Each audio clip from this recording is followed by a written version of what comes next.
There are moments when a room exhales all at once, when confidence curdles into silence so thick it presses against the ribs. Moments when a sentence, spoken too quickly and with too much certainty, becomes a mirror no one wanted to face. This is one of those moments. Before we dive in, let us know in the comments where you are watching from. We would love to see how far this conversation is reaching. The words came out early, before the clerk had even finished the formalities, before the court had settled into its rhythm. They arrived dressed as certainty, sharpened by entitlement, spoken like a verdict instead of an opinion. The young man leaned back, checking the weight of his watch as if time itself answered to him. He spoke as though the walls recognized his name, as though the benches bent toward him in gratitude. The air did not move. It simply listened. He was 21, and dressed like success had been inherited rather than earned. The brand names were quiet but unmistakable. The posture was casual, rehearsed. He sat as if the building belonged to his family, as if the court was an errand to complete before lunch. When the judge paused, pen hovering, the silence did not feel polite. It felt surgical. The judge did not raise his voice. He did not need to. Authority, when real, does not announce itself. He asked for the words to be repeated, not because he had not heard them, but because accountability often begins with hearing oneself speak. The young man smiled, mistaking restraint for weakness. He repeated the insult, polishing it this time, letting it land with intent. That pause afterward was not empty. It was full. It carried the weight of recordings, logs, witnesses, and consequences already in motion. It carried the unseen truth that this courtroom did not exist in isolation, that every word spoken here had a life beyond these walls. And the young man did not know any of that yet. Tuesday morning, just after 10. The municipal court moved at its usual pace. Paperwork whispered, shoes scuffed, names were called and answered without ceremony. Most cases ended with nods and receipts. It was the kind of morning built on routine, the kind that teaches people to expect predictability. Then a name was read that would not stay contained. The defendant rose slowly, sunglasses still on, as if the light of the room was beneath him. His attorney stood beside him, polished to a shine, the kind of professional calm that suggests problems are meant to be purchased away. The judge asked for the sunglasses to be removed. The request was reasonable. The response was deliberate. The glasses came off slowly, a performance of compliance meant to signal dominance rather than respect. The attorney spoke first, offering speed and money like a solution. Fines could be paid immediately. Time could be saved. The implication was clear. This was an inconvenience, not a reckoning. The judge declined without looking up. Courts, he said, were not fast lanes. There were rules here. The gallery shifted. Someone swallowed a laugh. The attorney sat down. The defendant spoke again, irritation slipping through the polish. He called the process a waste. He questioned why he was present at all. He suggested connections, names, influence. He spoke of a phone call that could make the problem vanish. That was the moment patience ended. The judge named the problem plainly. Expecting political interference, he said, was now part of the public record. Words once spoken in this room did not disappear. They stayed. They accumulated. The charges were read, not as threats but as facts.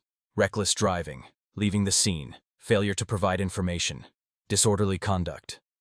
The defendant responded with dismissal, with the casual shrug of someone unaccustomed to consequence. The clerk was asked to read from the report.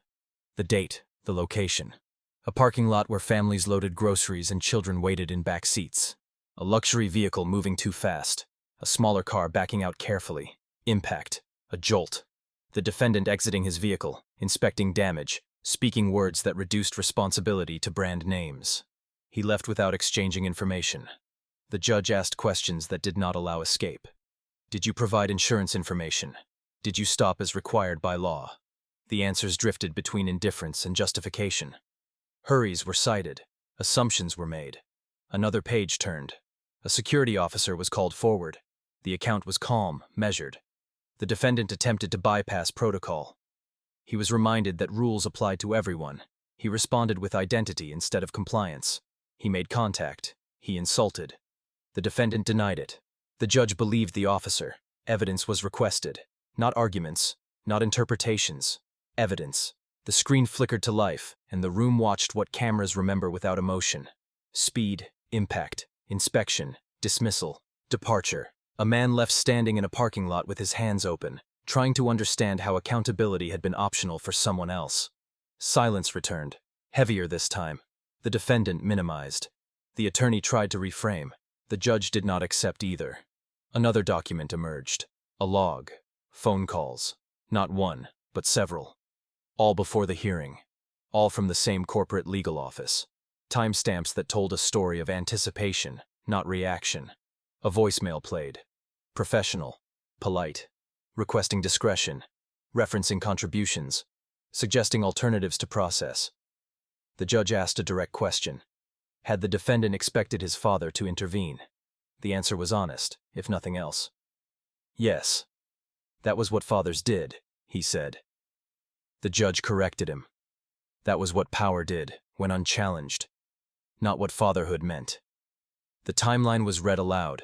Incident, report, citation, summons, calls. Each step documented. Each attempt logged. The pattern was unmistakable. Then the court turned its attention to the person most easily ignored. A man stood from the gallery. He did not look angry. He looked tired. He wore a teacher identification badge without thinking to remove it. He walked carefully, as though mindful of taking up too much space. He spoke about the day, about being careful in a crowded lot, about the sound of metal and the feeling of being jolted, about stepping out and seeing damage that mattered, even if it did not look dramatic, about asking for information and receiving dismissal instead, about watching a car drive away while he stood there with his daughter. The cost was named, not just in dollars, but in deductibles and premiums and lost time, the way small numbers compound for people who cannot absorb them easily. The judge noticed a bracelet, asked gently. The answer was given with reluctance, not for sympathy but because truth was requested.